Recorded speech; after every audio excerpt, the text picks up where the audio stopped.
Graça e a paz, meus irmãos. Eu me chamo Marlon Melo e hoje nós vamos meditar juntos no capítulo 11 da carta de Paulo aos Romanos. No capítulo 11 é uma continuidade do discurso que Paulo começou no capítulo 10. Só que no capítulo 10, Paulo está se direcionando aos judeus, falando sobre a sua falta de fé, sua falta de crença no Evangelho de Jesus Cristo. Jesus era o Messias que eles estavam aguardando, porém eles não enxergaram isso e por conta da sua incredulidade, eles não receberam essa promessa. E Paulo ele vai agora no capítulo 11 se direcionar aos gentios. Gentios, todos aqueles que não são judeus. Então ele está se direcionando a esse público, explicando, olha, o povo de Israel caiu, os judeus caíram, mas não é que Deus rejeitou esse povo, eles não foram descartados, mas por conta da sua falta de fé eles caíram, e aqueles para qual não foram direcionadas as promessas, Jesus ele falava algumas vezes, durante a sua caminhada, olha, eu vim para os meus, só que eles não me receberam, Só que aqueles que não receberam essa promessa, eles foram alcançados pelo Evangelho por conta dessa falta de fé dos judeus, E Paulo aqui ele está explicando, olha, Deus não rejeitou esse povo, só que eles caíram por conta da sua falta de fé. A falta de fé aqui está relacionada ao Evangelho, mas nós podemos pensar e refletir que a nossa vida cristã, ela é baseada por fé. E agora, abrangendo um pouco mais, nós precisamos tomar muito cuidado com a nossa incredulidade. Quando Deus fala que Ele vai fazer algo na nossa vida, nas suas promessas, nos seus direcionamentos, muitas vezes nos precipitamos porque nós não temos fé o suficiente para acreditar naquilo que Deus nos prometeu. Só que quando nos falta fé, nós acabamos tomando atitudes por conta própria e acabamos muitas vezes caindo, acabamos muitas vezes errando, assim como o povo judeu.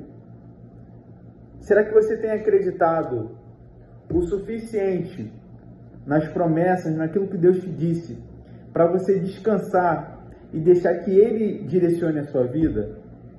Será que é a fé naquilo que Deus pode fazer, naquilo que Deus é, que tem direcionado os nossos passos? Ou são as situações da vida que nos atingem, que acabam nos fazendo tomar ações precipitadas? O povo de Israel ele pecou por isso. E nós precisamos olhar isso para ter como exemplo de que nós precisamos confiar em Deus. Nós precisamos ter fé nas suas promessas e na forma que Ele age na nossa vida. Aí, Paulo vai falar algo muito interessante, porque ele está se direcionando agora aos gentios, explicando que não há motivo de vanglória para eles, Paulo vai falar aqui no versículo 11, ora, os judeus eles tropeçaram.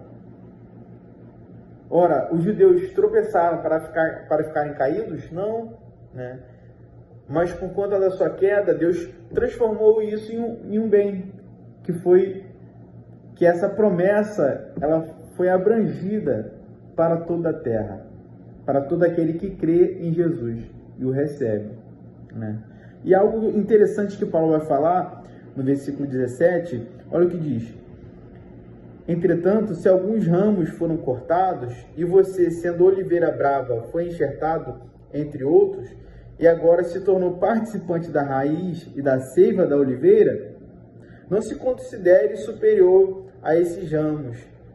Se o fizer, saiba que não é você quem sustenta a raiz, mas é a raiz quem sustenta você.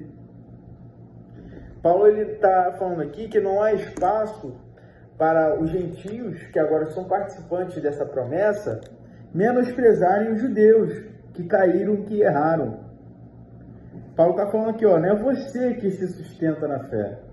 Não é você que se sustenta no Evangelho. É o Evangelho que sustenta você. Agora, trazendo para o nosso contexto, nós precisamos meditar qual tem sido a nossa atitude para aqueles que eram participantes do corpo da igreja, em algum momento se afasta, em algum momento tem alguma queda. Paulo está falando aqui, se nós somos participantes da mesma árvore, não tem como nós nos alegrarmos com aqueles ramos que caem, que são tirados, que se apartam. E muitas vezes nós menosprezamos aqueles que não estão mais participantes do corpo. Que o nosso pensamento e que o nosso desejo seja em agregar e não desagregar. Seja de preocupação, de cuidado para com aqueles que erram, que caem. Pois nós fomos chamados para fazer parte de um mesmo corpo. Nós fomos enxertados nessa árvore. E nós não somos superiores a ninguém. Seja por conta das nossas habilidades, do nosso dom, ou qualquer outro motivo. Na árvore, todos somos figueiras bravas. Todos fomos enxertados. Não merecíamos, mas foi pela graça. Então, que essa humildade de entender que ninguém é superior a ninguém no corpo, na árvore, possa estar em nossos corações. Que a gente possa ter um olhar de amor, de paciência, de compaixão para aqueles que erram. E que possamos ter mãos estendidas para ajudar